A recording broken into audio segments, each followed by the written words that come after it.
Buongiorno, buongiorno. La strage di Casteldazzano nel Veronese, 3 morti, 3 carabinieri che erano intervenuti per uno sgombero di un casolare. Vediamo il titolo dell'Arena di Verona, questi 3 fratelli che hanno fatto esplodere una bomba durante la perquisizione, hanno ucciso i 3 militari dell'Arma, 15 feriti, tra i feriti anche agenti di polizia e vigili del fuoco. Poteva essere un bilancio ancora più grave.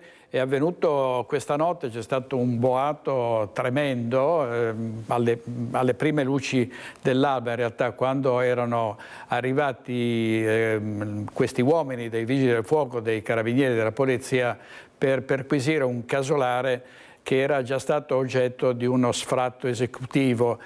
Si intendeva non solo perquisirlo, ma anche procedere ad uno sgombero.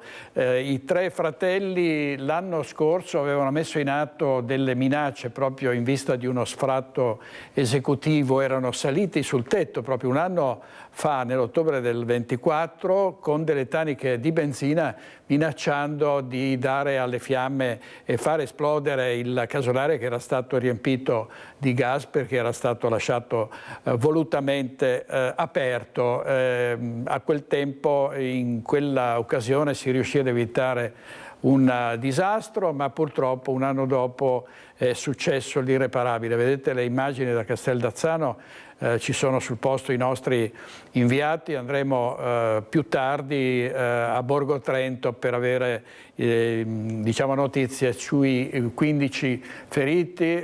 Ricordo 3 i morti, i carabinieri, uomini che erano arrivati sul posto proprio per compiere questa operazione che si sarebbe svolta nella massima sicurezza. Vediamo qui i tre uomini, i 3 militari dell'Arma che purtroppo hanno perso la vita, lasciano le loro famiglie.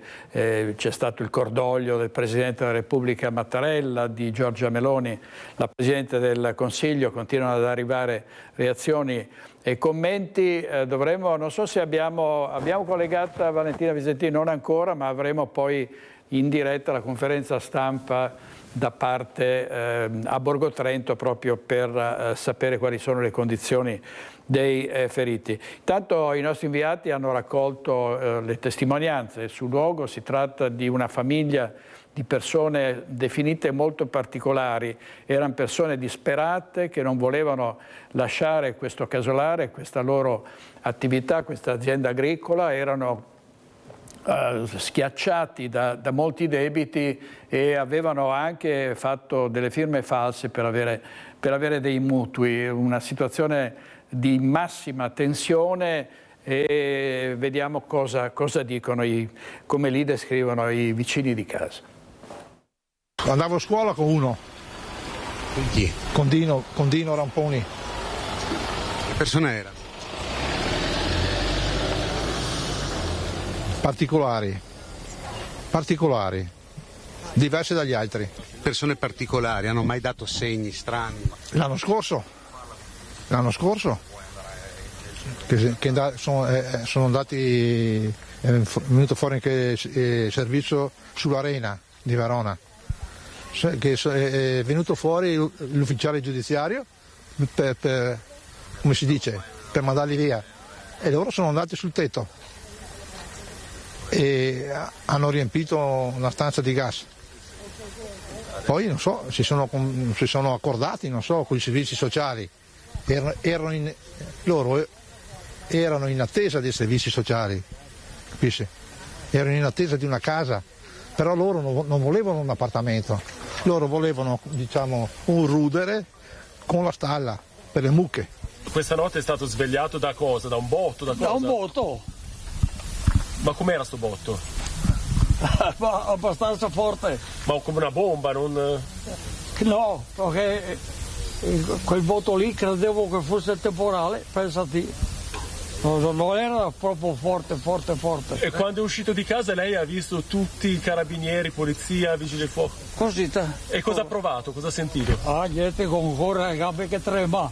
Li vedevo quando passavo in bicicletta, che accudivano lì il bestiame, ma si vedeva che era in un stato pietoso. So che hanno tentato ancora l'anno scorso chissà inzuppare i vestiti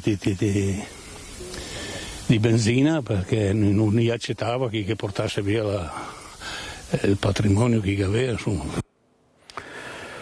E le 3 vittime, vediamo un titolo dell'Arena di Verona: Valerio, Davide e Marco, che sono i 3 carabinieri morti nell'esplosione di Castel d'Azzano. Uno dei carabinieri risiedeva a San Giorgio delle Pertiche, poi dove sono andati anche i nostri colleghi. Sentiamo ancora dei commenti delle persone che conoscevano questi 3 fratelli, 2 fratelli e una sorella, che nel 2024 si erano opposti ad uno sfratto esecutivo, erano saliti sul tetto con delle taniche di benzina minacciando coloro che volevano, l'ufficiale giudiziario e gli uomini dell'arma e la polizia che erano sul posto. Non sappiamo poi nell'anno successivo, da quella data del 24 ad oggi, che cosa sia successo, ma adesso ricostruiremo tutta questa vicenda. Intanto sentiamo altri commenti. Che persone erano? Guarda, proprio mi dicono che erano un po' particolari. Ecco. Non è la prima volta che fanno? No, perché l'anno scorso sono stati una giornata sul tetto, perché era la prima volta che mai gli mandavano lo sfarato così, e adesso quest'anno è fatto questo disastro. C'è un dolore anche per le vite perse di questi carabinieri? Più che altro per quello, cavoli. Era gente che non voleva affari con nessuno. Guarda, non voglio dire niente, no, lascia stare, lascia perdere. No, ma è solo per capire. C'è anche dispiacere di queste 3 vite. Bravo. Più che mi dispiace sono quelle 3 famiglie lì. Sì, abitanti del paese, ecco, erano qua a Castel d'Azzano, sono nati qua a Castel d'Azzano, qua in via San Martino. Quello che mi dicono le voci che ho sentito è che erano comunque persone un po' particolari. Sì, erano un po' persone che si sono isolati, diciamo, dal resto del paese, vivevano un po' come dai eremiti questo, però sono sempre stati supportati anche dal comune, da quando c'ero io, anche ad adesso dall'attuale amministrazione. Addirittura gli avevano già procurato anche un appartamento per andare via da questa casa che era stata sequestrata, ecco. Loro avevano paura per gli animali, immagino. Ma più che altro avevano un legame talmente forte con la loro casa che già anche l'anno scorso avevano tentato un'altra volta di farla saltare, perché ha detto piuttosto di andare via saltiamo noi con la casa, invece purtroppo ci ha rimesso della brava gente, dei bravi poliziotti, dei bravi carabinieri. Far morire 3 carabinieri così nel loro lavoro è disumano proprio. Quello sicuramente, i carabinieri, dispiace per quello. La situazione era brutta da quello che ho letto, però per i carabinieri è terribile. Terribile vedere le divise sotto i lenzuoli, è un altro titolo dell'Arena di Verona. Stavamo cercando delle bombe, strage di Castel d'Azzano, le parole del procuratore capo di Verona Raffaele Tito. Ovviamente è stata subito aperta un'inchiesta. E nel frattempo noi dovremo andare in diretta proprio a Castel d'Azzano, questo piccolo comune del Veronese, sono 12.000 abitanti. Andiamo in diretta dalla nostra inviata Daniela Sizia. A te Daniela, prima c'era sul posto Edi Kaliman che si sta spostando a Borgo Trento, a te Daniela. Direttore, buongiorno. Beh, lo vedi tu stesso, mi sposto per farti vedere un ammasso davvero di macerie, il casolare completamente distrutto, quello che ha ucciso purtroppo i 3 carabinieri. Lo vedete, ci sono continui accertamenti, adesso ci sono i controlli da parte dei vigili del fuoco, delle forze dell'ordine. è un continuo via vai ovviamente anche di carabinieri, vigili del fuoco, polizia, tutti in silenzio per davvero una strage, perché questa fra l'altro, direttore, l'ipotesi che ha aperto anche la procura, per ora omicidio premeditato, ma non esclude la procura anche la strage, e 15 lo sapete i feriti, alcuni sono gravi, altri invece sono meno gravi. Qui lo vedete, tutto recintato, pieno di giornalisti, si raccolgono le testimonianze di persone, abbiamo raccolto anche noi poco fa, che ci dicono insomma 3 fratelli che comunque erano borderline, 3 fratelli che comunque avevano dimostrato più di qualche problema, lo sappiamo, già erano arrivati più volte i carabinieri, più volte erano stati mandati via con un drone, avevano visto anche che c'erano delle bombe Molotov sul tetto, quindi insomma una situazione davvero difficile. Per questo erano intervenuti i reparti speciali, ma nessuno poteva pensare che l'ambiente fosse davvero saturo di gas, e quindi quando hanno aperto c'è stata questa deflagrazione imponente che ha coinvolto tutti questi militari che erano intervenuti. L'ultimo componente dei fratelli che era riuscito a scappare è stato preso, lo sapete, si trova in caserma, gli altri 2 invece in ospedale. Ora il presidente della regione Veneto Zaia ha proclamato 3 giorni di lutto con bandiere a mezza asta, e qui c'è un consiglio di grande rispetto per questi militari che sono intervenuti per cercare insomma di fare il proprio lavoro, e poi invece sono morti, quindi insomma 3 famiglie distrutte, ma non solo 3 famiglie, tutto il corpo dell'Arma, dei carabinieri che sono davvero distrutti. Sono carabinieri fra l'altro che operano nei gruppi speciali, che sono venuti anche nelle nostre province, a Treviso, a Venezia, non solo qui a Verona, perché si spostavano dove c'era bisogno, dove c'erano persone barricate all'interno, li abbiamo visti più volte, e oggi sono arrivati qua per supportare i carabinieri di Verona, e loro prima di entrare, e loro purtroppo hanno perso la vita. Io vi faccio continuare a vedere le immagini perché sono intervenuti con la gru, stanno cercando di mettere anche in sicurezza questo casolare, fra l'altro, che era davvero un casolare, si può dire quasi abbandonato, anche se vivevano loro 3 dentro. Loro più volte avevano minacciato di far esplodere tutto se fossero stati mandati via, e così purtroppo è stato. Hanno messo in atto questa minaccia e hanno fatto esplodere tutto quanto. Vedete che ci sono la gru con i vigili del fuoco, fra l'altro si cercavano anche appunto queste bombe Molotov che erano state viste ancora qualche giorno fa con i droni. Insomma, una situazione davvero complicata. Vedete i mezzi che sono stati spiegati qua dei vigili del fuoco, e si cerca adesso di capire, il procuratore anche dice insomma di capire se si poteva fare qualcosa di diverso. È tutto personale specializzato, questo lo hanno voluto dire i carabinieri, specializzato per questo tipo di manovre. Mai si sarebbe pensato però che potessero attuare un piano del genere, non per niente, non per questo. Insomma, il procuratore ha detto questo è omicidio premeditato, ma stiamo valutando la strage, perché questa è stata, direttore, davvero una strage.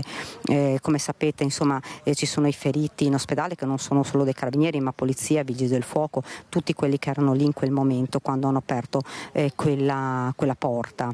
Direttore, io ti lascio con queste immagini, e noi cerchiamo di raccogliere altre testimonianze, tante di cittadini che ci continuano a raccontare. Sì, erano persone davvero borderline, e purtroppo questo si sapeva. Mai si sarebbe pensato che fossero purtroppo degli assassini, perché questo è stato, insomma, è omicidio premeditato.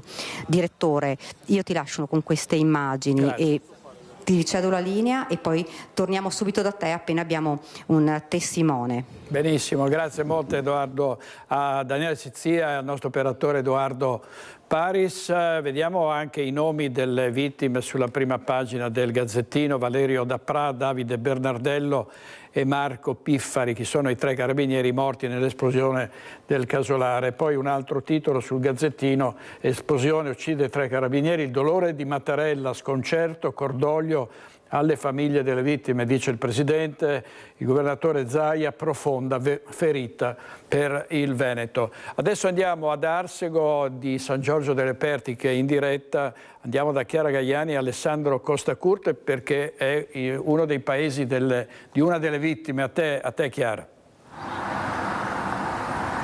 Sì, direttore, buongiorno ai telespettatori. È davvero un giorno tristissimo questo per tutta la comunità di San Giorgio delle Pertiche. La frazione di Arsego è molto nota soprattutto per la sua fiera che ci sarà a breve alle mie spalle, inquadrata dal collega Alessandro Costacurta, l'abitazione di Davide Bernardello. I colleghi di Davide Bernardello sono proprio qui e ci hanno chiesto di non andare dalla famiglia perché in questo momento il papà di Davide, Freddy, la mamma Maria Rosa, il fratello e la fidanzata sono sconvolti dal dolore. È stato un pellegrinaggio per tutta la mattina in questa abitazione che si trova in una delle strade principali di questa frazione. Tra gli altri è arrivato qui a porgere le condoglianze alla famiglia anche il comandante provinciale dei carabinieri dell'Arma di Padova, il colonnello Simone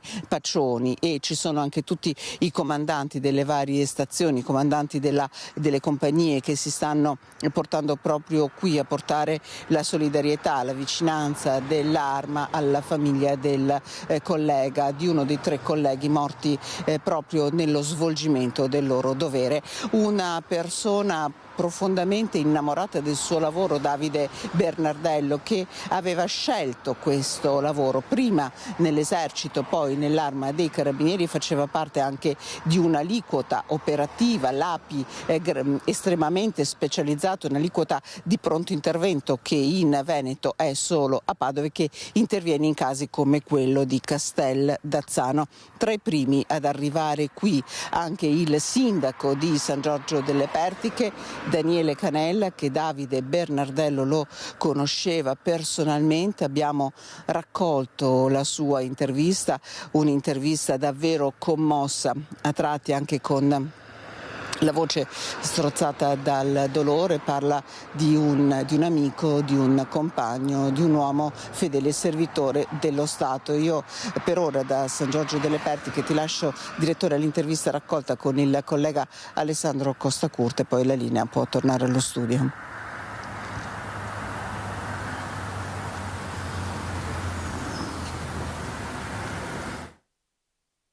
Daniele Canella, sindaco di San Giorgio delle Pertiche.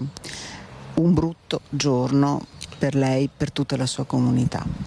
Un giorno nero per la comunità di San Giorgio delle Pertiche, in particolar modo per il paese di Arsego che oggi perde un figlio. Davide è un ragazzo di noi, della nostra generazione, cresciuto in paese, in una famiglia splendida, la famiglia Bernardello, con dei sani valori, con una forte vocazione per il lavoro che faceva per l'Arma dei Carabinieri, per la divisa della Benemerita che vestiva con grande orgoglio. Lei lo conosceva? Assolutamente sì, fin da bambino. Abbiamo poco più di un anno di differenza, siamo cresciuti assieme a tanti altri ragazzi della nostra età, in paese, in parrocchia, a scuola, fin dai tempi elementari, delle medie, per cui ricordo non può che andare a questo ragazzo che rappresentava il meglio dell'Italia dei giorni nostri, un giovane veramente dedito al dovere, dedito al suo lavoro, con grandi e sani principi. Ecco, una passione che lui ha sviluppato prima all'esercito, poi i carabinieri, una passione per l'Italia, per il servizio verso gli altri.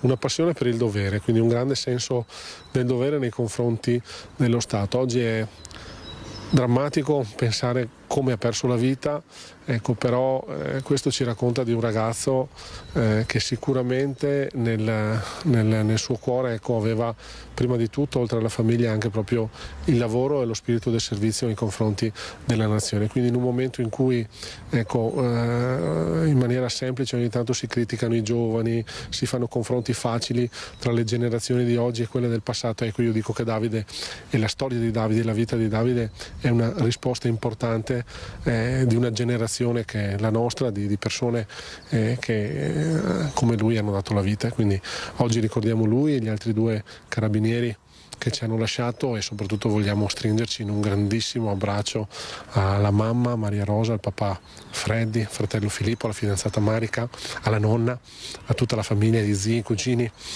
ai tanti amici che Davide aveva e anche all'Arma dei Carabinieri, alla grande famiglia dell'Arma dei Carabinieri che oggi perde veramente uno dei suoi uomini migliori. Sindaco, la fiera di Arsego ormai c'è, lo ricorderete, lui era di Arsego, vi siete visti un anno fa alla fiera di Arsego? Davide alla fiera c'era sempre, ogni anno. Stamattina la mamma mi raccontava che aveva già preso le ferie per venire, quindi sarà un grande vuoto quest'anno non poterlo rincontrare in questo momento di festa, di gioia del nostro paese, in questa manifestazione che ci racconta l'identità e l'attaccamento alle nostre radici, al nostro paese, al nostro paesello.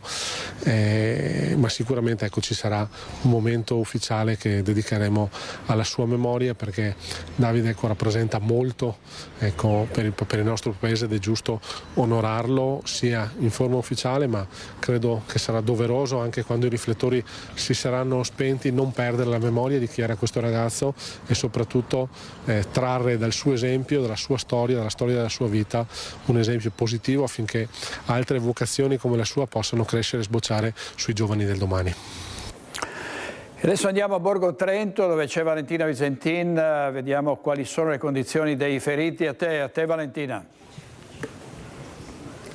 Sì, buongiorno direttore, qui sono ricoverati la gran parte dei feriti, quelli più gravi. Qui con me c'è la dottoressa Matilde Carlucci, direttrice sanitaria dell'azienda ospedaliera universitaria integrata di Verona, che vuole a nome dell'azienda ospedaliera esprimere il cordoglio intanto alle forze dell'ordine. Sì, intanto esprimiamo la nostra vicinanza alle forze dell'ordine e ai familiari, in particolare dei pazienti, dei carabinieri deceduti. È stata una notte drammatica anche per Sì, è stata una notte impegnativa, diciamo, ecco, è stata una notte impegnativa perché erano già sul posto i nostri del SUEM 118 per un'operazione che era in qualche modo programmata e che però non ci aspettavamo che accadesse poi quello che è accaduto. Verso le 3 di notte è partita la maxi emergenza, quindi siamo stati contattati tutti e ci siamo messi tutti secondo i nostri protocolli a lavorare per accogliere questi pazienti che arrivavano. In totale sono stati 19, 8 al Borgo Roma, 9 a Borgo Trento, gli altri distribuiti sul territorio. Di questi praticamente la maggior parte sono stati dimessi, rimangono qui a Borgo Trento 3 pazienti codici rossi che sono ricoverati, 2 in rianimazione e 1 al centro Ustionati. Grazie dottoressa, qui con me c'è anche il dottor Ciro Paolillo della Pronto Soccorso, che insomma siete stati tra i primi a prestare le prime cure. Di che traumi parliamo? Parliamo di ustioni ma anche di schiacciamento. Sì, perché il trauma è stato avuto un'energia molto importante, molto devastante, per cui si sono associate le lesioni da fumo, da fiamme, a quelle poi all'esplosione, per cui molte persone sono state eiettate e a diversi metri di distanza dal luogo, per cui sono traumi ad energia molto molto importante. La prognosi al momento è riservata, sperate in un miglioramento delle condizioni? Sì, i 3 pazienti ricoverati in terapia intensiva sono 3 in prognosi riservata, vediamo come va la mattinata, poi magari ci aggiorniamo. C'è anche poi un supporto psicologico da dare ai tanti colleghi che hanno visto e sono stati testimoni della morte dei 3 carabinieri? Sì, sono giovani e quindi coinvolti anche loro in relazioni di amicizia, di collaborazione, di lavoro insieme, per cui è stata una notte pesante anche per loro, non solo dal punto di vista fisico ma anche dal punto di vista emotivo. Ho parlato con i militari, con i medici dei carabinieri, e quindi già mi dicevano che avrebbero già attivato a brevissimo un servizio di supporto psicologico. Grazie mille dottore, grazie mille anche alla direttrice sanitaria. La linea può tornare allo studio. Con l'operatore Cristian Roque Allende, vediamo un video pubblicato dal Corriere del Veneto, diretto da Alessandro Russello, e la Maria Luisa Ramponi quando diceva: abbiamo riempito la casa di gas per lottare contro un pignoramento ingiusto. Sentiamo.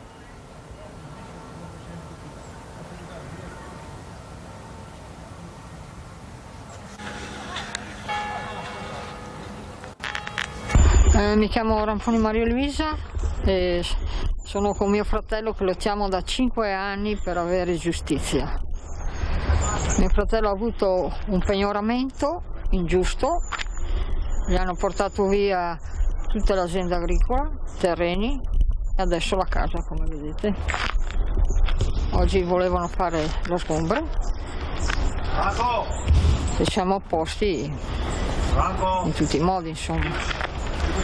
Abbiamo riempito la casa di gas per riuscire a lottare. È 5 anni che lottiamo con avvocati che si sono venduti, ci hanno rovinato. Il tribunale fa di tutto a tenere nascosto questa cosa attraverso sentenze sbalorditive. Ci siamo trovati 5 anni fa una firma falsa in un mutuo e questo mutuo non si è più fermato la procedura per colpa degli avvocati. C'è un custode che continua a darci dosso, falsità di tutti i tipi, calunnie, di tutto. Non sappiamo più cosa fare, non abbiamo più nulla. Continuiamo a subire e subire. C'è restato solo la casa, anche quella ci vogliono portare via. Ci hanno portato via di più di 1 milione di valore di terreni. Ce l'hanno venduta a poco più di €1. Terreni fabbricabili anche.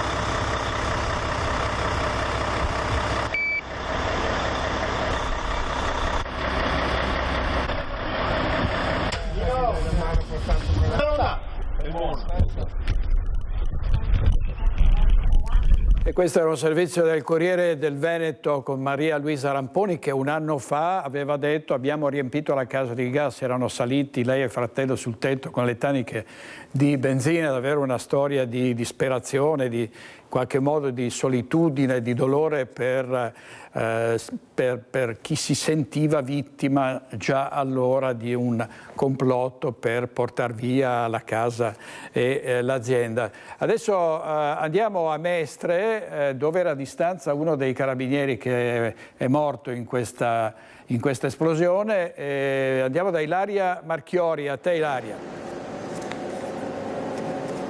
Sì, buongiorno direttore, buongiorno ai nostri telespettatori. Come vedete ci troviamo all'ingresso del 4° battaglione Veneto dei Carabinieri in viale Garibaldi a Mestre, dove appunto prestava servizio il luogotenente Marco Piffari, di 56 anni, uno dei 3 carabinieri che ha perso la vita nell'esplosione avvenuta a Castel d'Azzano. Piffari, come appunto detto, era comandante della squadra operativa supporto del battaglione mobile di Mestre, viveva a Trebaseleghe, ma in realtà la sua famiglia vive in Lombardia. Lui infatti è di origine lombarda.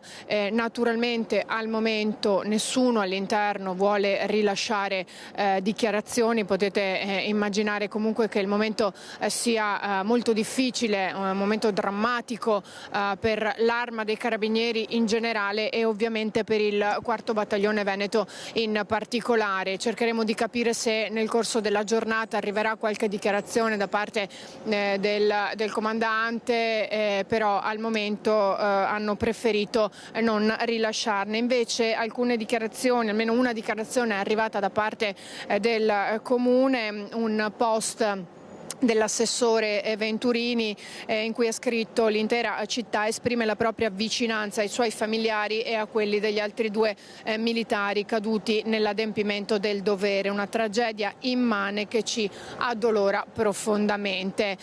Ricordiamo anche che questa mattina a ufficializzare i nomi delle 3 vittime è stato il ministro della difesa Guido Crosetto, sottolineando: hanno sacrificato la propria vita compiendo fino all'ultimo l'ultimo loro dovere al servizio del Paese. A nome mio personale come Ministro della Difesa, come padre cittadino, a nome di ogni donna e uomo della Difesa, esprimo il più sincero e commosso cordoglio alle famiglie delle vittime, ai loro cari, a tutta l'Arma dei Carabinieri, promettendo che come sempre la Difesa non li lascerà soli né ora né in futuro. Naturalmente anche qui in città tra i passanti c'è sconvolgimento per quello che è successo, che è accaduto. Quello che in questo momento è importante dire è che comunque qui dal 4° Battaglione Veneto dei Carabinieri c'è silenzio, si sono chiusi nel lutto nel far fronte a questo dramma che ha colpito anche il 4° Battaglione Veneto, oltre all'Arma dei Carabinieri in generale. Qui da Mestre è tutto, io restituisco la linea allo studio. Grazie Ilaria Marchiori. E sempre dal Corriere del Veneto vediamo un'intervista questa mattina al procuratore della Repubblica di Verona che non riesce a frenare l'emozione. Un'intervista del Corriere del Veneto con l'agenzia TV. Vediamo cosa ha detto. Tempo fa ha minacciato di incendiarsi la donna con della mucchina, quindi da capire delle persone di questo genere, se sono vere queste minacce o se sono false, è difficile da prevedere in maniera certa. Certo, delle bottiglie del Molotov sul tetto c'erano e io volevo controllare insieme ai carabinieri. Mi pare che fosse una cosa che abbiamo discusso anche in prefettura, il comitato, che una cosa tutti d'accordo di verificare se effettivamente queste bottiglie esistevano e pare che esistessero. Mi pare che poi non ne siamo sicuri, ma uno l'innesco delle bombole a gas è stato fatto proprio con una bottiglia Molotov, almeno così pare, è una delle ipotesi. Dottore, l'intervento era stato preparato a lungo questo? Così potrebbe essere, è una delle ipotesi, adesso lo verifichiamo. Comunque sicuramente è un fatto volontario, questo non c'è dubbio. Volontario e direi anche premeditato. Un intervento, dottore, che era stato preparato nei minimi particolari, quello della notte scorsa? Assolutamente, i carabinieri e la polizia e i vigili del fuoco avevano fatto una attenta pianificazione, adesso vedremo, insomma, a me pare che ci siano responsabilità. La reazione è stata talmente violenta che era difficile da prevedere, io direi questo, insomma, anche se no. Questo è il procuratore della Repubblica di Verona. Chiudiamo per ora questa pagina dell'esplosione durante la perquisizione del casolare con 3 carabinieri morti e 15 feriti, alcuni in gravi condizioni, abbiamo sentito da Borgo Trento, ed eventualmente, ecco, forse abbiamo però, vediamo se abbiamo già pronta Daniela Sizia per un altro collegamento, perché l'ho intravista in mezzo a una selva di telecamere, perché sono arrivati giornalisti da tutta Italia e diciamo sicuramente è una notizia che andrà anche sui giornali stranieri, perché è una strage che probabilmente si poteva in qualche modo evitare. È un po' retorico dirlo, ma purtroppo con le premesse che avevamo visto un anno fa, quando erano saliti sul tetto con le taniche di benzina, hanno riempito la casa di gas, diciamo, c'era da supporre che la reazione sarebbe stata altrettanto violenta. Andiamo in diretta da Daniela Sizia, che è nuovamente sul posto con l'operatore Edoardo Paris. A te Daniela, a te. Sì, direttore, buongiorno ancora. Siamo qui, lo vedete alle mie spalle, ci sono i vertici dell'Arma che stanno parlando mentre continuano i sopralluoghi dei vigili del fuoco. Ora, prima avevo detto che si sta cercando di accertare chi ha innescato il tutto. Sembra ormai quasi certo che innescare tutto sia stata proprio la donna, sembra gettando una bomba Molotov dal camino quando l'ambiente era saturo. Per questo avete ovviamente l'omicidio premeditato volontario. Questa è l'accusa, ripeto, provvisoria, perché si sta pensando alla strage, lo avete visto, quindi insomma la donna sarebbe quella ad aver innescato l'esplosione devastante che ha distrutto tutto. Qui continuano, vedete, gli accertamenti. Ora la gru si è fermata, I carabinieri si stanno adesso allontanando, lo vedete, c'è anche la polizia, oltre davvero a forze imponenti dei vigili del fuoco, le ambulanze, tutti sono qua, lo dicevo prima, nonostante ci sia davvero tantissima gente, c'è un silenzio, direttore, pazzesco, perché insomma un silenzio in segno proprio di rispetto per questi 3 uomini che sono morti nella loro attività, nel loro lavoro. Qui, direttore, questa è la situazione, qui stanno arrivando. Fra l'altro, direttore, scusa, sta circolando proprio un video che noi adesso vi proporremo il prima possibile, della donna proprio che praticamente già minacciava di far esplodere la casa, quindi già lo minacciava. C'è questo video in cui lei parla, noi adesso stiamo cercando di procurarcelo, questo è un video di un anno fa in cui lei già diceva apertamente: se voi mi sfrattate io la faccio esplodere, e così è stato, direttore. Quindi noi adesso stiamo cercando di procurarci questo video per poterlo mandare in onda, perché è la testimonianza di quello che in realtà poi è accaduto e, come detto, sembra ormai quasi certo ad aver innescato tutto, sia stata proprio la donna, e quindi quelle famose bombe Molotov che erano state viste con i droni qualche giorno fa c'erano, perché proprio da lì la donna ha innescato tutto. Infatti è da lei che è rimasta poi ustionata ed è in ospedale, ecco, mentre Daniela, che era questo riuscito a video fuggire, sta già circolando sulla rete, l'abbiamo già mostrato, in effetti si vede questa donna, ecco, che visibilmente distrutta, emotivamente distrutta, che parla di un complotto ai loro danni e che dice: abbiamo riempito la casa di gas, insomma, e questo ovviamente risale a un anno fa.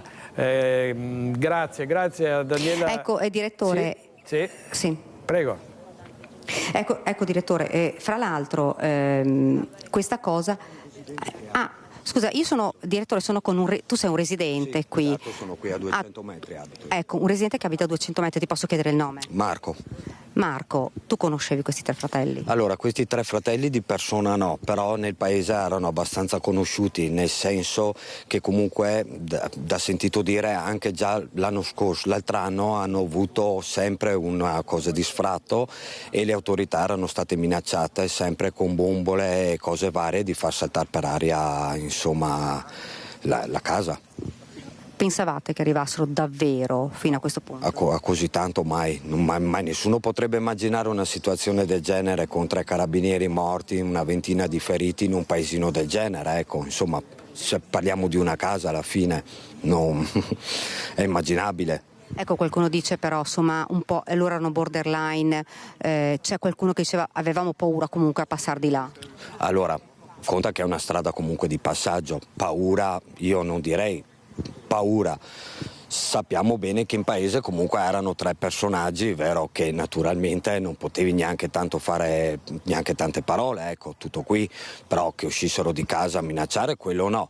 Naturalmente se qualcuno andava a fare domande o cosa, certamente erano ostili, non erano persone tanto piacevoli, ecco, tutto. Tu eri qui quando è accaduto tutto? No, io ho sentito questa notte verso le 3:30, abitando a 200 metri, una forte esplosione, sembrava proprio come una bomba allo stadio, però di per lì non ho fatto neanche tanto caso. Questa mattina invece, svegliandomi, ho sentito l'elicottero che continuava in continuazione a girare, anche perché da quello che ho saputo dai paesani, uno l'hanno trovato questa mattina verso le 8 nascosto nel campo e basta. E poi sono venuto a vedere anch'io di persona cosa era successo, perché sembra veramente impossibile una roba del genere, cioè è un film. È vero che non lasciavano mai l'abitazione? No, loro non uscivano mai, uno dei 3 bene o male c'erano sempre. Poi conta, vero, che comunque i campi qui di fronte sono tutti di loro proprietà, per cui andavano comunque, hanno il bestiame qui avanti, andavano comunque sempre a vedere,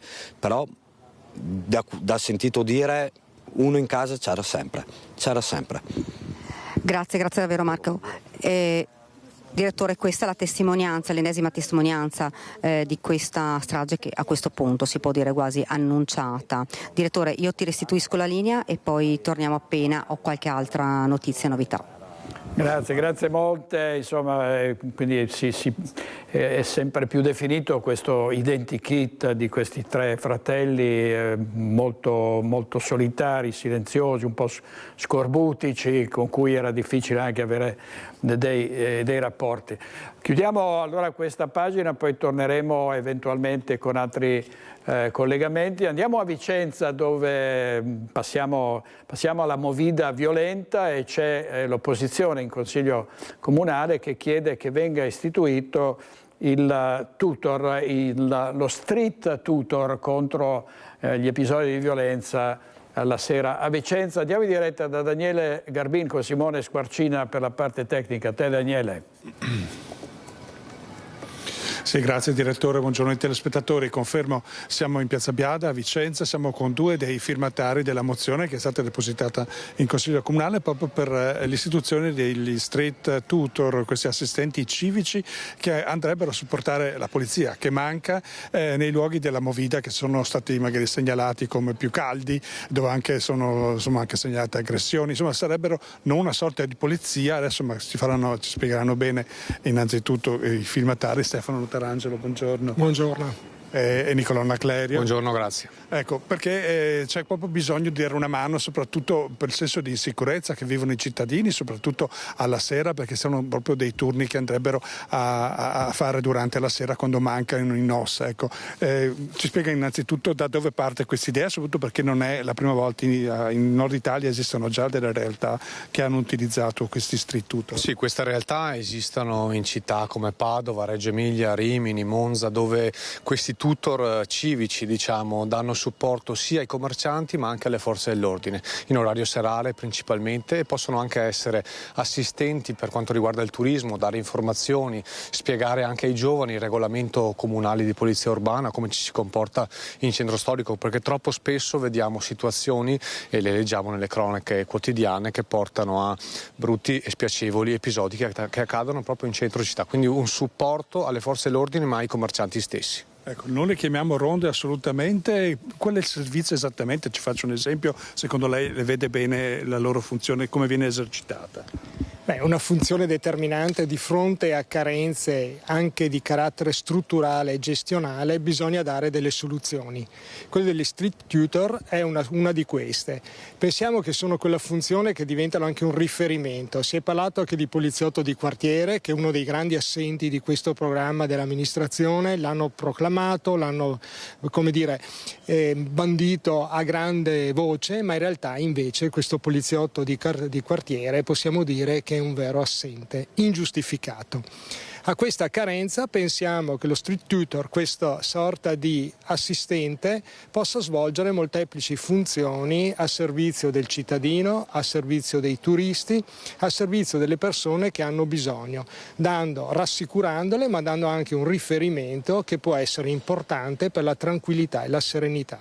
Ecco, grazie. Si parla soprattutto di istituire a livello sperimentale di un corso di formazione. Sono persone preparate che devono seguire su base volontaria e soprattutto anche in base a quello che faranno. Insomma, c'è bisogno di determinati requisiti. Ecco, voi che cosa vi aspettate? Che cosa proponete concretamente? Sì, ovviamente l'amministrazione deve individuare queste persone, formarle, spiegargli quello che è comunque quello che devono dare ai giovani, il senso civico di quello che è rispettare anche le regole in centro storico, cosa che in questi ultimi tempi non sta avvenendo. Sono proprio dei punti di riferimento che possono veramente far da mediatori tra i giovani, principalmente perché la sera qui comunque nei locali vediamo assembramenti di giovani ragazzi che purtroppo troppo spesso compiono anche degli atti vandalici, cose fastidiose per una città come Vicenza. Ecco, noi seguiremo l'iter a questo punto, ecco, vedremo come andrà a finire. Premundo, grazie Stefano Tarangelo. Grazie a voi. Ecco, grazie. Grazie. Da Vicenza è tutto, a voi la linea. Daniele Garbin dal centro di Vicenza. Adesso andiamo a Udine perché c'è una città blindata per la partita Italia-Israele di questa sera. Si temono incidenti perché è previsto un corteo pro palla alle 17:30. Andiamo subito in diretta da Omar Costantini. A te, Omar. Sì, grazie direttore, siamo proprio all'esterno del lato nord dello stadio Friuli, dove c'è la grande attesa proprio per la partita di questa sera tra Italia e Israele. Giustamente, come hai accennato tu in apertura, c'è la città, insomma, una sorta di D-Day per il capoluogo del Friuli, perché qui siamo in attesa della partita ed è tutto tranquillo, non c'è granché da raccontare, però chiaramente c'è anche gli elicotteri ogni tanto della Polizia di Stato che sorvolano l'area giusto per monitorare se c'è qualcosa di particolare, però ripeto, al momento per quanto mi riguarda, per la mia postazione, non c'è assolutamente nulla. Il centro invece dove passerà il corteo, i negozianti e non solo si stanno già organizzando per creare, insomma, delle, diciamo così, mi sia consentito il termine, delle fortificazioni provvisorie per evitare che qualche malintenzionato durante il passaggio approfitti dell'evento per lasciare qualche segno lungo il percorso. Questa è la situazione, ripetiamo, zona stadio, tranquillità totale. Noi siamo nel punto in cui transiterà poi sia il pullman dell'Italia intorno alle 18:30, 18:40 e sia soprattutto il pullman di Israele, perché da qui sotto passo entreranno allo stadio e poi, insomma, cercheremo di capire cosa accadrà. Per il momento non ho altro da aggiungere, ripasso la linea al direttore Baccialli. Omar, grazie molte. Adesso vediamo anche cosa dicono i commercianti delle vie in cui sfilerà il corteo, che sono ovviamente preoccupati. Sentiamo le loro voci, vediamo se riusciamo, perché abbiamo un problema col mixer, vediamo, vai. Non c'è un obbligo di chiusura, però mi pare di capire che sia consigliato chiudere. No, però l'obbligo non è, però ce l'hanno detto a fin fine che sarebbe meglio chiudere. Lei è preoccupato per il corteo che passerà proprio qui davanti al suo negozio? Ha qualche timore? Beh sì, sicuramente con quello stanno combinando in giro. Non sono manifestanti, questi sono terroristi. Sono preoccupata perché con tanta massa di gente ci sarà sempre quel matto in mezzo, perciò tanti qua, tutti i commercianti penso che tengono chiuso. Domani noi comunque terremo chiuso il negozio, anche perché il martedì siamo di solito chiusi, però l'avremmo tenuto chiuso ugualmente in accordo con gli altri commercianti, appunto perché abbiamo paura che possa succedere, insomma, qualcosa. C'è un po' di preoccupazione generale qui nella strada? Un po' sì, un pochino sì, da parte anche dei clienti, che oggi tra l'altro ne abbiamo visti pochi, probabilmente appunto per questo motivo, e quindi domani a maggior ragione terremo chiuso il pomeriggio. Abbiamo deciso di chiudere dalle ore 15 in poi. Perché siete preoccupati? Ma perché c'è stata anche questa ordinanza per il numero delle persone che partecipano al corteo, e sarà un po' di, insomma, noi abbiamo deciso così. Ecco, l'ordinanza prevede che dovete togliere tutto ciò che c'è all'esterno, ma già da domani mattina? No, penso toglieremo domani, prima alle 15 cominciamo a portare via, mettiamo a posto tutto come l'ordinanza prescrive. Servizio di Francesco Pezzella della nostra redazione di Udine. Vediamo le immagini di alcuni interventi che sono stati attuati per tentare in qualche modo di così difendere anche le persone da eventuali scontri, un dispositivo di sicurezza proprio per questo corteo che partirà da Piazza della Repubblica alle 17:30 e arriverà in Piazza Primo Maggio dopo circa 2 chilometri. Questi sono i blocchi davanti al Blue Energy Stadium, il grande stadio dove si svolgerà la partita, e per l'occasione sarà zona rossa e blindata. L'organizzazione della marcia prevede fino a 10.000 partecipanti e le forze dell'ordine stanno predisponendo misure mirate a garantire ordine pubblico e libertà di espressione. Il corteo non si svolgerà distante dall'hotel della nazionale israeliana, per cui anche lì ci sono blocchi di cemento e altri ostacoli per impedire l'arrivo dei manifestanti. Vedete le forze dell'ordine che sono mobilitate, ovviamente dove c'è la nazionale israeliana i maggiori controlli, nazionale che è arrivata ieri e scortata da numerosi agenti di polizia per evitare disagi e disordini. Ogni movimento dall'arrivo in aeroporto fino agli spostamenti in albergo e allo stadio è stato attenzionato, e quindi particolare attenzione sulla location dove alloggiano gli atleti calciatori di Israele. Proseguiamo con la cronaca e con i furti senza tregua nel nostro territorio. Sabato scorso in una villetta di San Giorgio delle Pertiche un 14enne si è trovato faccia a faccia con i ladri che stavano provando a entrare nella sua casa ed è riuscito a metterli in fuga.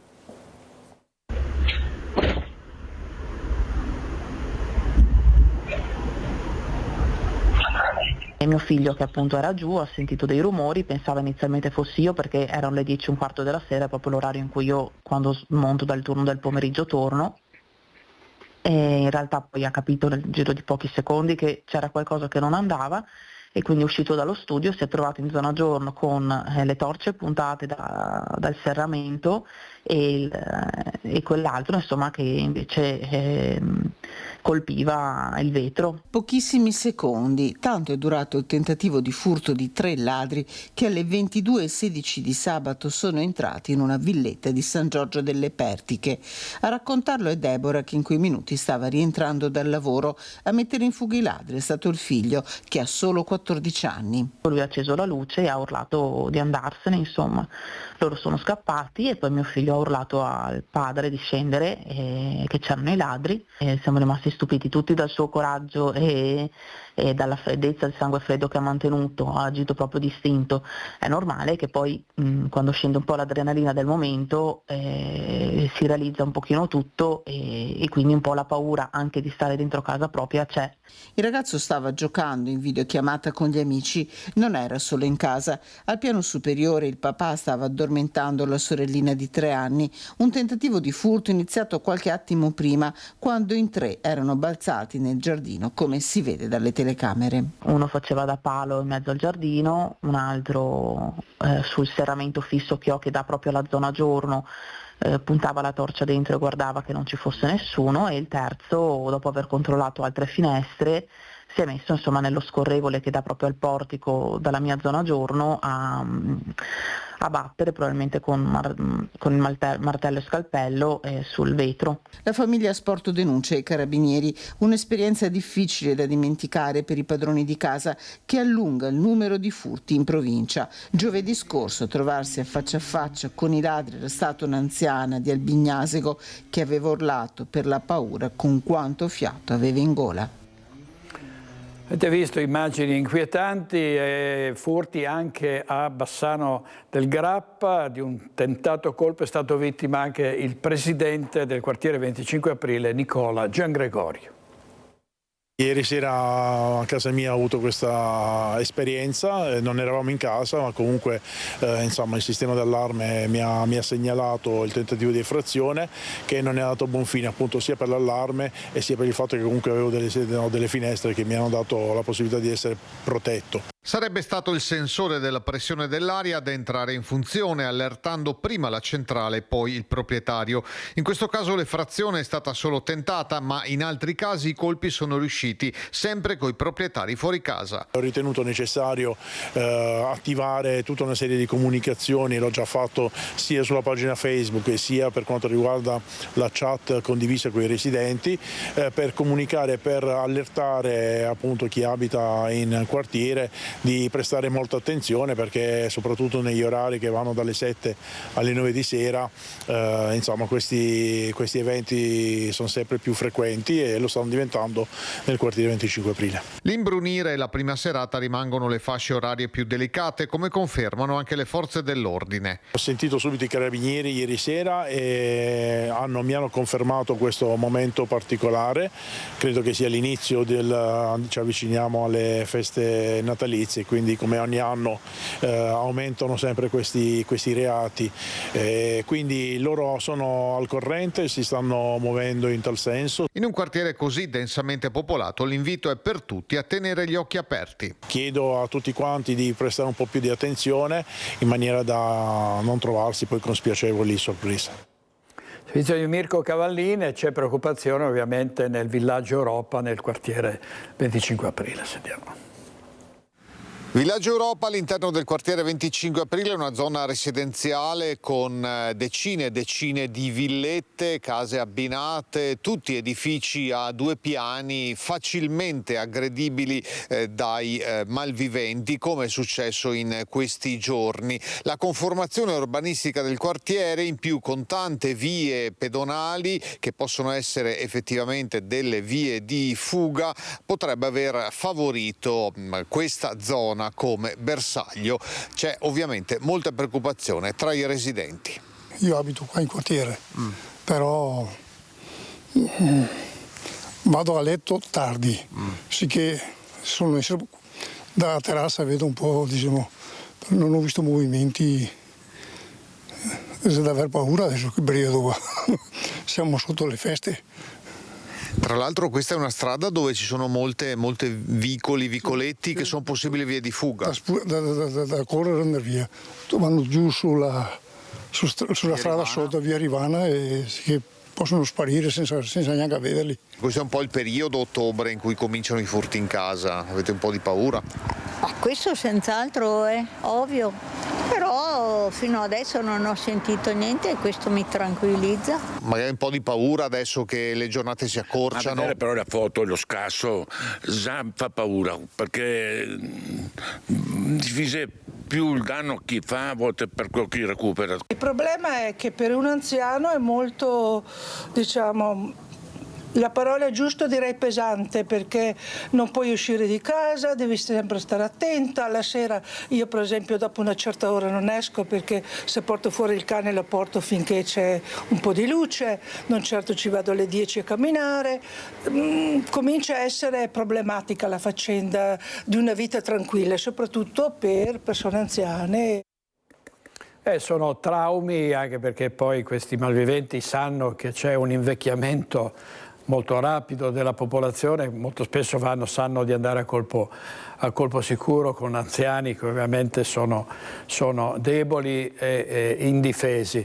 E un altro tentativo di sfondare la porta di un bar con un piccone. La banda è stata messa in fuga dalle urla della proprietaria dello stabile accaduto a Negrisia di Ponte di Piave.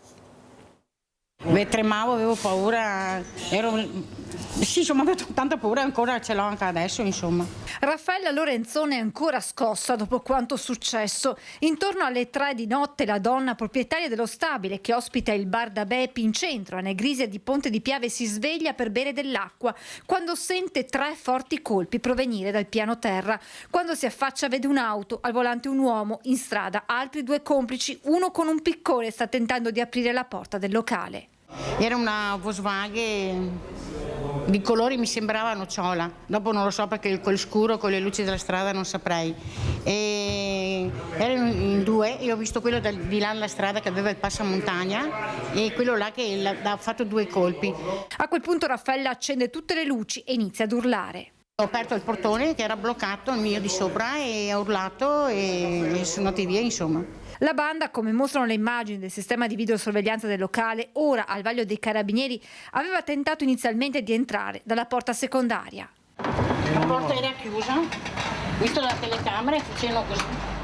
La banda a bordo dell'auto fugge in direzione Roncadelle. Se la donna non si fosse svegliata, i malviventi sarebbero riusciti ad entrare. Come mostrano i segni sulla porta, infatti, bastava ancora una picconata per sfondarla. Raffaella Lorenzone ha immediatamente avvertito dell'accaduto anche la titolare del locale. Per fortuna non sono riusciti a entrare, abbiamo un po' di paura, ma non ci lasciamo intimidire, insomma. Servizio di Francesca Bozza. Andiamo in pubblicità con Francesca Pezzo e Italo Morao, i nostri registi. A tra poco, state con noi.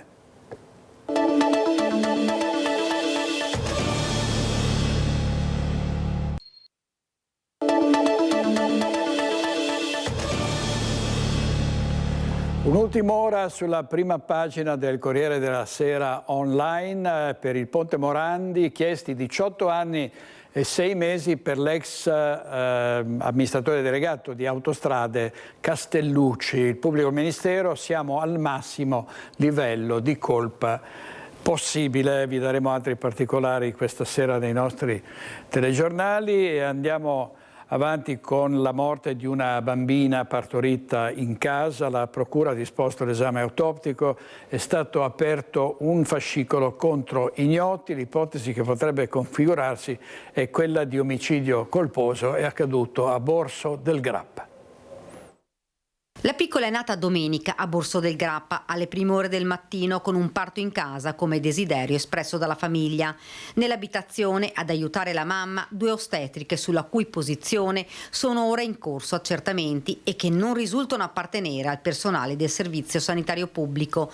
Poco dopo la piccola ha accusato delle difficoltà respiratorie. Immediata la chiamata al 118. Sul posto in una manciata di minuti è intervenuta l'ambulanza di Pedemontana Emergenza. Le condizioni mi riferiscono che fosse in difficoltà respiratoria con del sangue alla bocca. Adesso io non c'ero, quindi non ho bene idea di come fosse la situazione.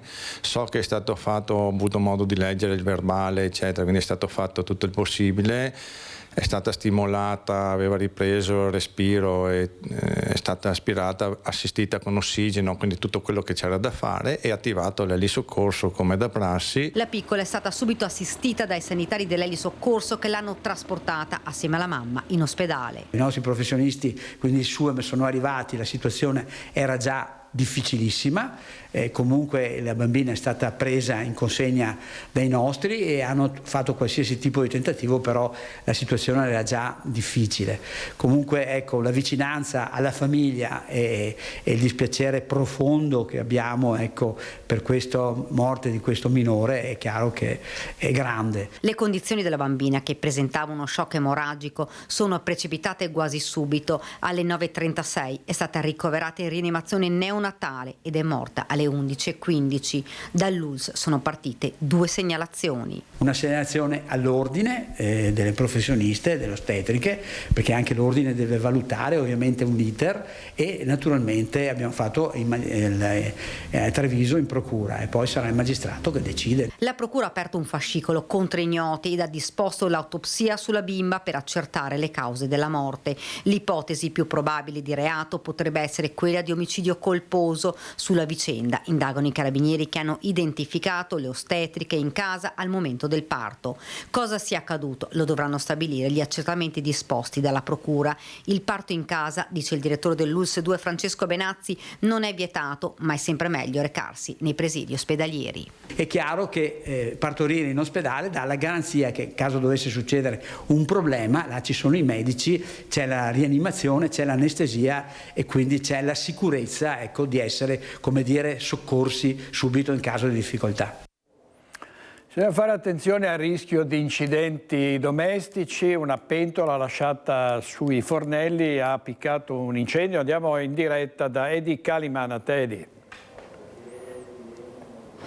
Direttore, buongiorno. Questa è l'ipotesi che sta prendendo piede in questi minuti, quella che hai raccontato tu, forse una pentola lasciata sul fuoco più del dovuto, una dimenticanza ancora non si sa. Abbiamo appena parlato con i vigili del fuoco, hanno detto ci vorranno almeno 2 giorni per effettuare tutti i rilievi tecnici e le perizie del caso. Ci troviamo qui con il sindaco Antonello Baseggio, che subito intorno alle 11:30 si è precipitato sul posto. Siamo in via 25 aprile a Ponzano Veneto. Una palazzina che adesso Nicoletta riesce ad inquadrarvi, e l'incendio divampato proprio dalla finestra che vedete inquadrata, finestra della cucina di questa palazzina di 12 appartamenti. Sindaco, che cos'è successo?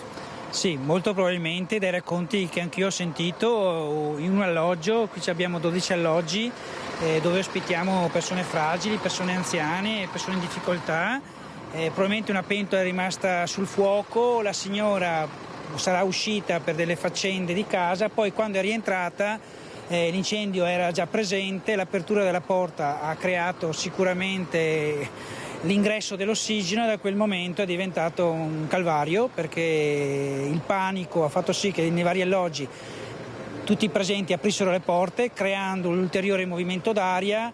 Il fumo ha invaso tutto un piano di 6 alloggi. Io sono arrivato qui di corsa perché il comune è a 100 metri Erano arrivati da poco i vigili del fuoco, che ringrazio perché hanno portato in salvo le persone che erano sulle terrazze con le scale. Doveva ancora arrivare l'autoscala, ma hanno fatto con le scale a mano, e insomma siamo qui oggi a raccontare una tragedia che non è accaduta, perché tutte le persone sono state salvate, comprese cani e gatti, come avete anche dimostrato. Eh sì, una pentola, probabilmente una pentola ha creato adesso un disagio importante, perché stiamo trovando gli alloggi per tutte queste persone, almeno per questa notte.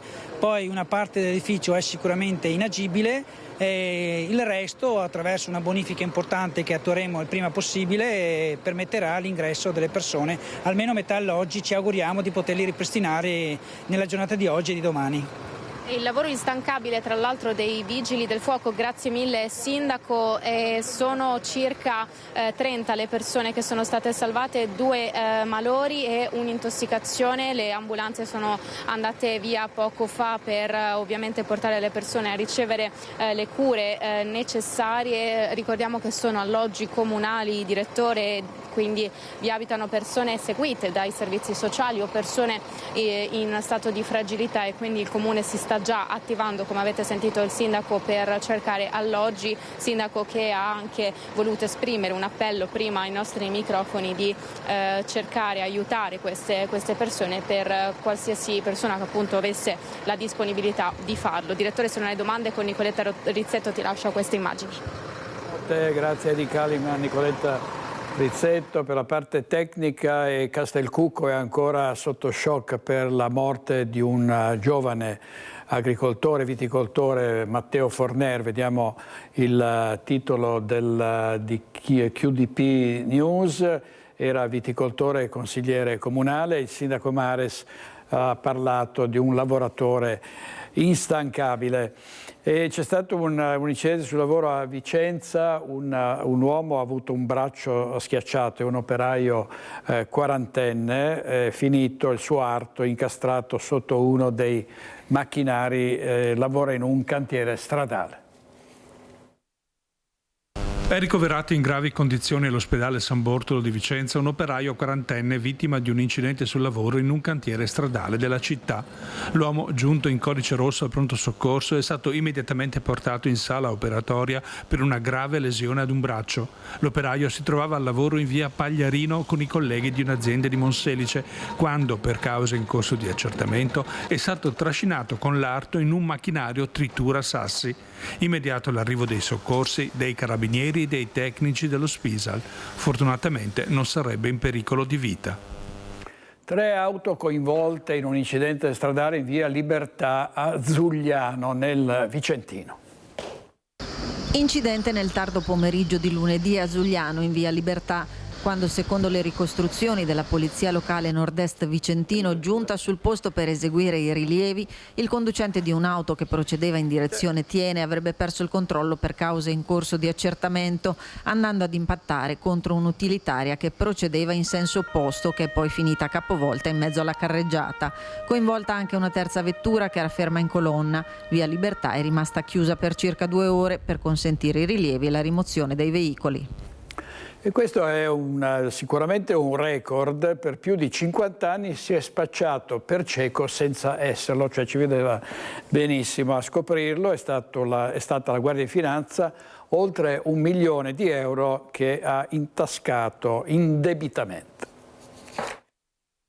Finge di essere cieco per più di 50 anni. Le Fiamme Gialle del Comando Provinciale di Vicenza denunciano un falso invalido per truffa ai danni dello Stato. L'uomo ha percepito indebitamente per oltre mezzo secolo indennità e sussidi destinati ai non vedenti per un importo superiore al 1 milione di euro. La Guardia di Finanza di Arzignano è stata impegnata per più di 2 mesi nelle indagini e nel pedinamento di un 70enne titolare dal 1972 di rendite e indennità di accompagnamento per cecità assoluta.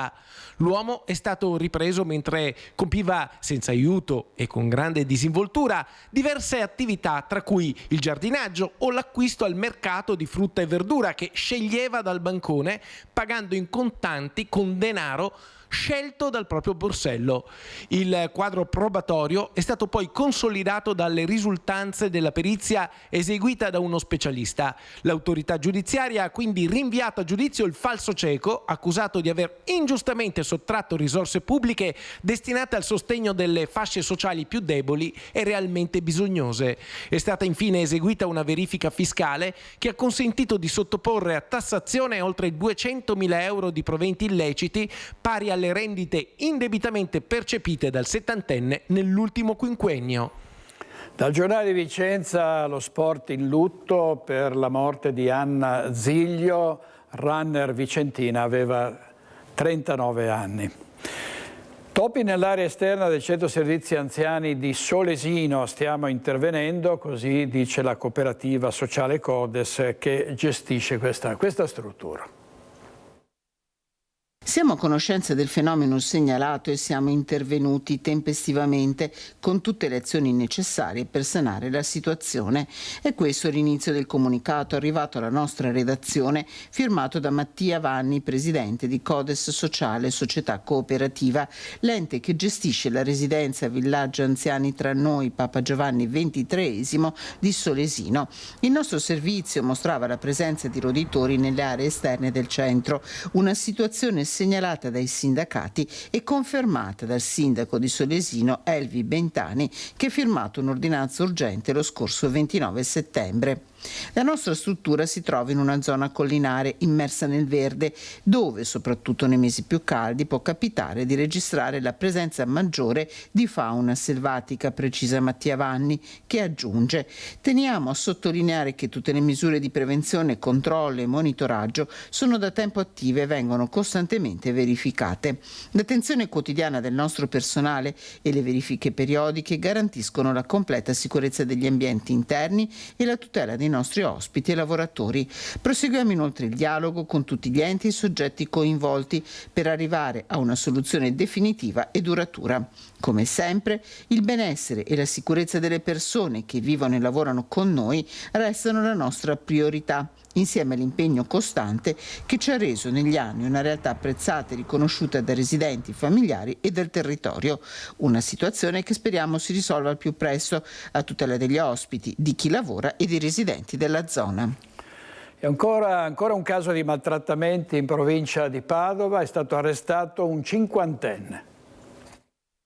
È riuscita a telefonare ad un'amica a chiedere aiuto, così è stata salvata dal pestaggio brutale del compagno. La vittima, una donna residente a Selvazzano, è stata trovata in lacrime con le braccia e il volto piene di lividi dai carabinieri, allertati da una conoscente della donna che aveva ricevuto la richiesta di aiuto disperata. La donna aveva anche una ferita al labbro ed era molto sofferente. Ai militari ha raccontato di essere stata aggredita dal compagno al culmine di una lite. Maltrattamenti iniziati a maggio, quando la donna ha iniziato a convivere con il cinquantenne. Portata in ospedale e medicata, ha lasciato temporaneamente la sua abitazione, dove il compagno invece si trova agli arresti domiciliari. Il giudice ha disposto anche la misura del divieto di avvicinamento con l'obbligo di presentazione quotidiana alla polizia giudiziaria in attesa dell'applicazione del braccialetto elettronico.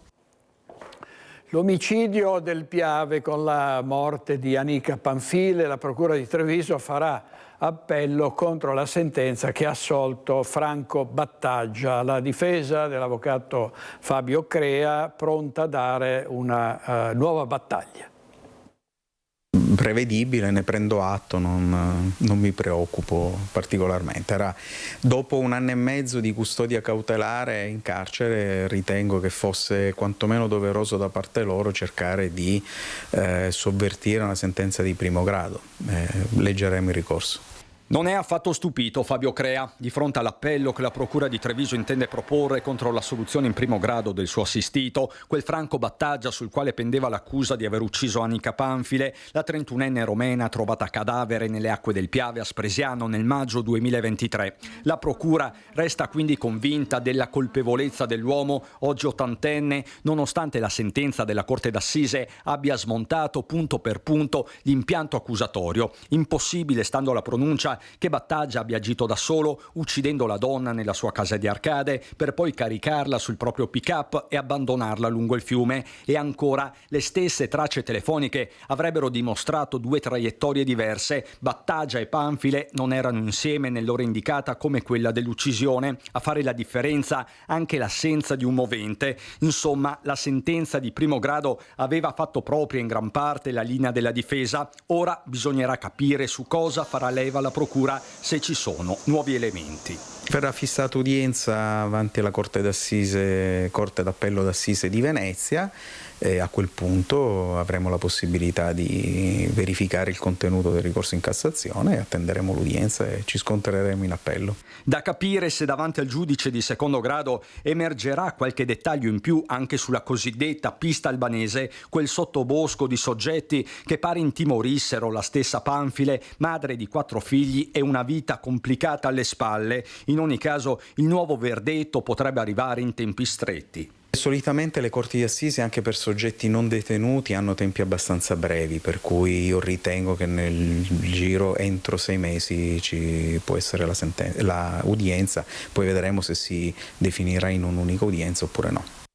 Servizio di Christian Arboit, vediamo una notizia dal Corriere delle Alpi: si amputa un braccio nel bosco, guida fino al paese per chiedere aiuto. Incidente all'Asen nel Bellunese, l'anziano 84 anni era solo, è riuscito a staccare la sega circolare dal trattore e a raggiungere il paese al volante. E ancora gli anziani, però questa volta vittime di truffe. Una 84enne hanno tentato di truffarla con la tecnica del finto incidente. I carabinieri di Este hanno denunciato un uomo della Repubblica Ceca che il giorno prima aveva messo a segno un colpo a Bassano del Grappa. Nonna, ho fatto un incidente, mi servono subito dei soldi. Era agitata e sconvolta la signora 84enne di Este, pronta a consegnare tutto al finto incaricato del nipote dopo aver ricevuto una telefonata allarmata. Per fortuna l'anziana ha raccontato quanto le stava capitando a una vicina di casa, che prontamente ha allertato i carabinieri componendo il 112. Giunti sul posto, i militari hanno individuato nei pressi della casa dell'anziana un 40enne originario della Repubblica Ceca che era fermo all'interno di un'auto in sosta.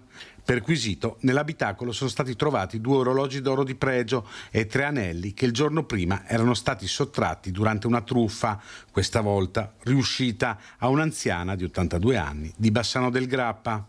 L'uomo è stato denunciato per tentata truffa aggravata e per la ricettazione dei preziosi che sono stati sequestrati e saranno restituiti alla legittima proprietaria.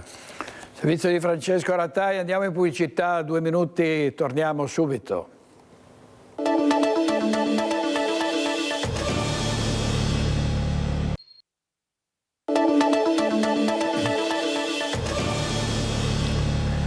La prima pagina della Nuova Venezia: fiamme sul Canal Grande, brucia un'imbarcazione elettrica a San Silvestro. Vedete una grossa colonna di fumo, era ormeggiata vicino al pontile ACTV di San Silvestro, ha preso fuoco probabilmente per un cortocircuito al motore ibrido.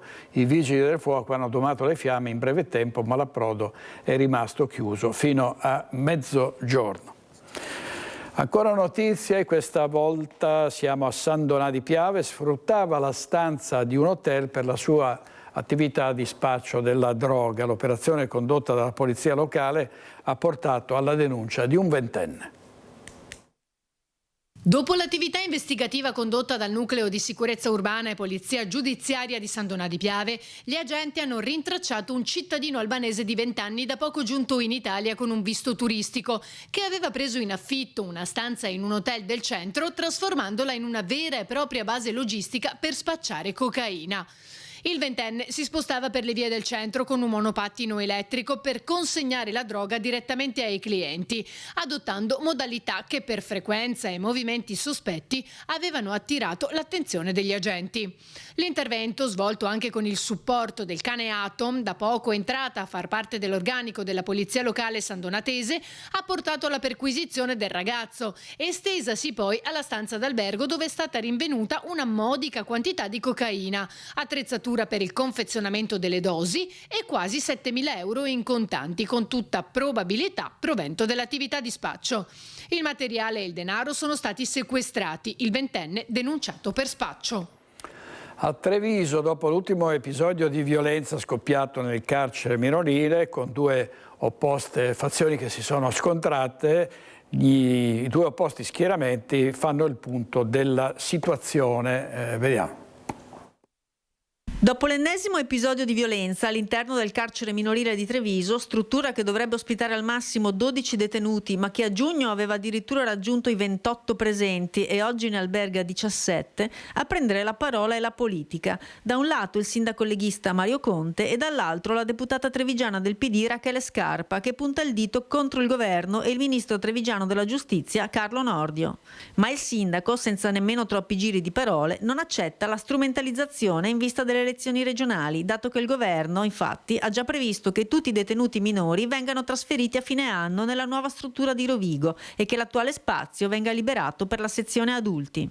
L'appello che faccio io è quello di evitare polemiche strumentali, ma posso anche capirlo in fase elettorale come quella che stiamo vivendo.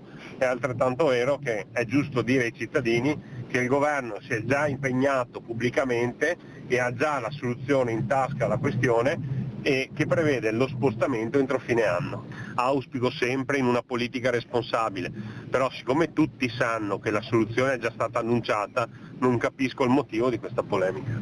Il sindaco spiega anche che gli episodi di violenza sono slegati dalle caratteristiche della struttura. Dispiace per questo episodio che è successo, che però evidenzia anche la pericolosità degli individui che vivono all'interno di quella struttura circondariale, e queste interperanze fanno parte purtroppo di comportamenti sbagliati, che però sono slegati dal fatto che le condizioni del carcere minorile non siano ideali. Di parere opposto invece la Dem Scarpa. Io temo che se non ci spingiamo oltre, se non iniziamo a fare ragionamenti strutturali su questo, ci troveremo fra un altro mese a commentare l'ennesimo caso di disagio all'interno di quella struttura. La risposta, sottolinea la parlamentare, deve avere una visione di lungo periodo.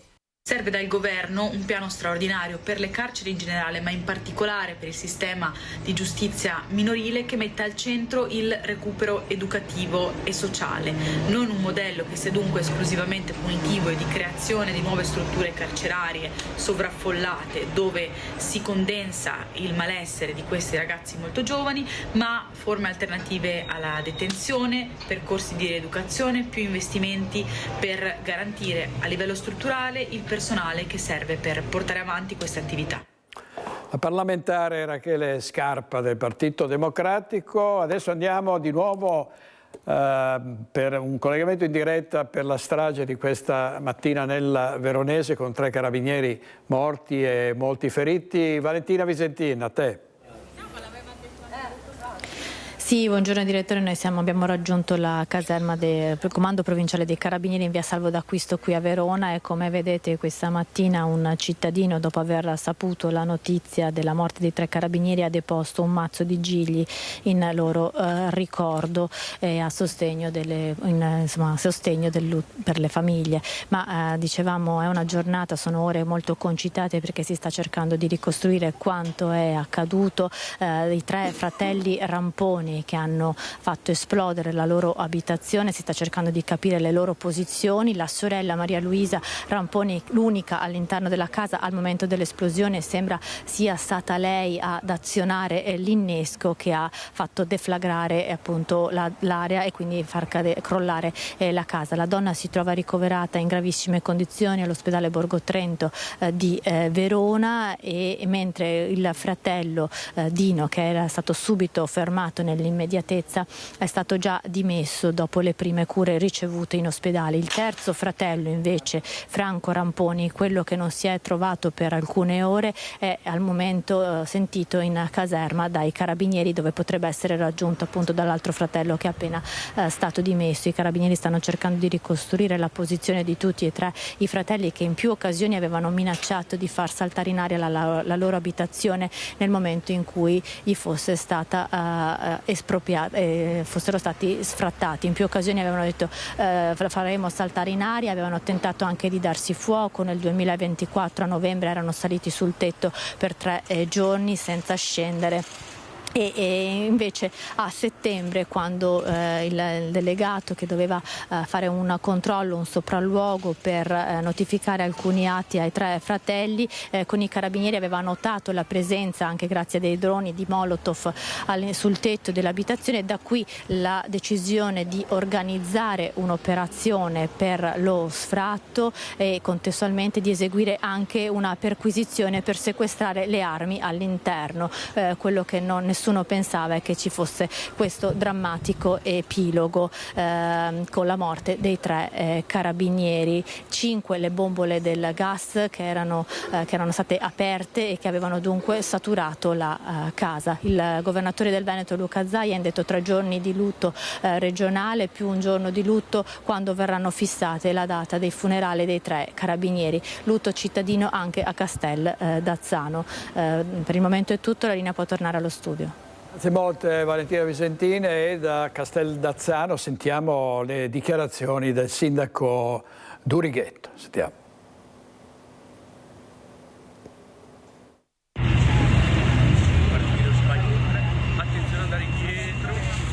Era una persona che comunque qui in caserma conoscevano tutti e aveva un forte legame anche col territorio, motivo per cui anche la caserma poi si è legata tutta al territorio, sindaco. Sì, diciamo che storicamente gli elementi, quindi i carabinieri che vivono qui in caserma, che lavorano qui in caserma, hanno per fortuna un ottimo rapporto col territorio, e Marco era uno di quelli che forse più ha agevolato questo rapporto. C'è stato anche da parte dei colleghi attuali o che sono passati per questa caserma in queste ore, insomma, un cordoglio unanime e il riconoscimento non solo della capacità professionale, che è stata da parte di tutti appunto riconosciuta e rilevata, ma anche delle capacità e delle qualità umane della persona. A volte purtroppo si tende sempre, come dire, a ricordare in maniera eccessivamente positiva una persona. Ecco, in questo caso invece la persona meritava il valore non solo del professionista e del carabinieri, ma soprattutto quello umano è emerso in queste ore in maniera importante. Ecco. Sindaco, era stato maresciallo, ci diceva, dal 2008 al 2012. Sì, è stato maresciallo qua a Zero Branco e per un periodo anche vicecomandante, quindi un ruolo di responsabilità che gli ha permesso senz'altro di crescere professionalmente, ma che lui ha ricoperto nella piena capacità e, come dicevamo prima, insomma, con riconoscimento anche da parte dei colleghi delle qualità, e devo dire appunto un punto di riferimento anche per tutta la nostra comunità. Sindaco, lei ci ha detto che comunque in mattinata ha sentito anche i colleghi, che cosa le hanno detto? Sì, alcuni di loro, tra cui il comandante, insomma, aveva anche lavorato e operato assieme a lui, quindi anche qui appunto il riconoscimento e il cordoglio, che naturalmente ha sconvolto tutta la stazione, ma dall'altra parte anche però il ricordo di una persona eccezionale, un collega, come mi è stato riferito appunto dal comandante, un collega eccellente, quindi credo che questo riconoscimento, insomma, per quanto purtroppo in un momento così di cordoglio, però valga la pena essere sottolineato, perché la capacità e le qualità riconosciute al carabiniere, purtroppo al maresciallo, almeno da questo punto di vista forse possono aiutare a far capire che tipo di persona fosse. Poi... Allora, questo era il sindaco di Zero Branco, che ricordava una delle vittime, uno dei carabinieri morti nell'esplosione.